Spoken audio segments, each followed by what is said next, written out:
কোরবানির সময় মুসলমানরা সারা পৃথিবীতে লক্ষ লক্ষ পশু কোরবানি করে থাকেন। এ সময় এক শ্রেণীর মানুষ ইসলামকে অমানবিক ধর্ম বলে সোচ্চার হয়।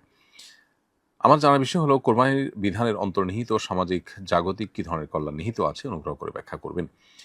প্রথম কথা হলো যে কোরবানির এই বিধান শুধু নয়, আল্লাহ রাব্বুল আলামিন যখন কোনো বিধান আমাদেরকে দান করবেন, কোরআন এবং হাদিসের আলোকে যখন কোনো বিধান সাব্যস্ত হবে, সেটা মানুষের জন্য কল্যাণকর বিবেচিত হবে। অর্থাৎ তার কোনো বাহ্যিক এবং জাগতিক উপকারিতা আমাদের বুঝে আসুক বা না আসুক, আল্লাহ তাআলা দিয়েছেন, সেটা সন্দেহাতীতভাবে মানব জাতির জন্য কল্যাণকর। বিধায় সেটিকে আমাদেরকে আমল করে যেতে হবে। সেই ইয়াকিন এবং বিশ্বাস রেখে ইসলামের বহু বিধানের উপকারিতা শত শত বছর, হাজার হাজার বছর পর, অর্থাৎ যখন এই বিধান নাজিল হয়েছে তার বহুকাল পর মানুষ তার উপকারিতা টের পেয়েছে। তো এজন্য কোনোটি আমরা উপকারিতা আবিষ্কার করতে পারিনি বলে উপকারিতা নেই, ব্যাপারটি সেরকম নয়, বরং সীমিত বুদ্ধিতে আল্লাহ তাআলা বিধানের উপকারিতা না বোঝাটা এটা কঠিন কোনো বিষয় বা অস্বাভাবিক কোনো বিষয় নয়। দ্বিতীয়ত কথা হলো যে কোরবানির বিধানের আর্থসামাজিক বহু উপকারিতা আমাদের সমাজে আছে। যেমন প্রতি বছর প্রায় ১ কোটি পশু কোরবানি হয়ে থাকে আমাদের দেশে। প্রায় ১ কোটি পশু কোরবানি হয়ে থাকে, যার বাজার মূল্য ৭০ থেকে ৮৫ হাজার কোটি টাকা হয়। বরং কোনো কোনো ক্ষেত্রে লক্ষ কোটি টাকার পর্যন্ত চলে যায় কোনো কোনো বছর। তো এত টাকার লেনদেন একটা সমাজে যখন কোরবানিকে ঘিরে হয়, তখন কোরবানির আর্থসামাজিক উপকারিতা কী সেটা আর খুব সম্ভবত ব্যাখ্যা করবার প্রয়োজন হয় না। তাছাড়া কোরবানিকে ঘিরে চামড়া শিল্প থেকে নিয়ে কাঠের গুঁড়ি ব্যবসা করা মানুষ, কামার, তারপর পশুপালনকারী, গ্রামের প্রত্যন্ত অঞ্চলের গরিব মানুষ ২টি বাছুরকে সারা বছর পালন করে, ২ বছর পালন করে তারা অনায়াসে এটা বিক্রি করে তাদের সংসার সারা বছর পরিচালনা করতে পারেন।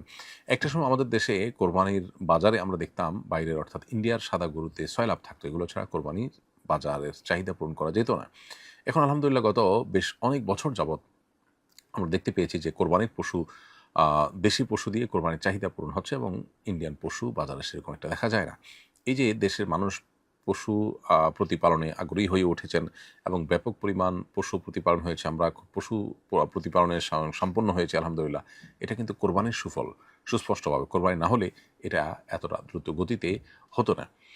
এভাবে যদি চলতে থাকে তাহলে হয়তো অচিরেই আমরা কোরবানির পশু আ উম প্রতিপালন করতে গিয়ে পশুর প্রতিপালনের সংখ্যা যখন বাড়বে, তখন ইনশাআল্লাহ দেশের বাইরে গোশত ইত্যাদি রপ্তানি করার সুযোগও হতে পারে। পশু খাদ্যে ২ থেকে ৩ হাজার কোটি টাকার লেনদেন হয় এবং ব্যবসা-বাণিজ্য হয়ে থাকে, এবং মসলা এবং খাদ্যপণ্যে ২ থেকে ৪ হাজার কোটি টাকার লেনদেন হয়ে থাকে, এবং আ ইলেকট্রনিক্স এবং ফ্রিজের খাতে প্রায় ৫,০০০ কোটি টাকার বাজার তৈরি হয়, এবং কসাই শ্রমিক খাতে ১,৫০০ কোটি এবং কামার শিল্পে প্রায় ৬০০ কোটি টাকার লেনদেন হয়ে থাকে কোরবানিকে ঘিরে।